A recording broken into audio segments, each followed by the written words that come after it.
And I said, well, my favourite thing to do in my spare time is to watch Korean movies and Korean TV shows. And I've always wanted to work with Korean actors. And here we are.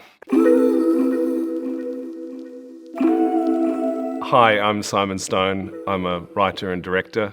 I've done some films like The Dig and The Daughter, some stage shows like Medea, Ibsen House, Yerma. I came here on a trip for a week, which wasn't enough time to really, get to know Korea. When I walk through the suburbs that lead up to the hills and the way that the houses fold into each other and these kind of laneways and streets that are lit by fluorescent lights, I just immediately kind of see all of the films that I've been watching for all of the years. I watched a lot of Korean shows in the theatre and met a lot of Korean actors and directors. There's something that Korean actors have that moves between comedy and tragedy effortlessly. And there are almost no actors in the world that have it the way that Korean actors have it. That's why I always wanted to come and do a show here, is because in my work it's very important to be light and relatable to the audience, keep the audience laughing, which makes the tragedy much harder to deal with when it comes because it's a surprise.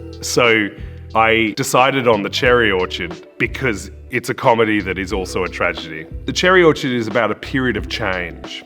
It's really interesting to look at the way that society here in Seoul and in South Korea in general is kind of always looking to the future, always battling with what the future will be. And that's a very similar situation to Russia in 1905. Like, what do we do next?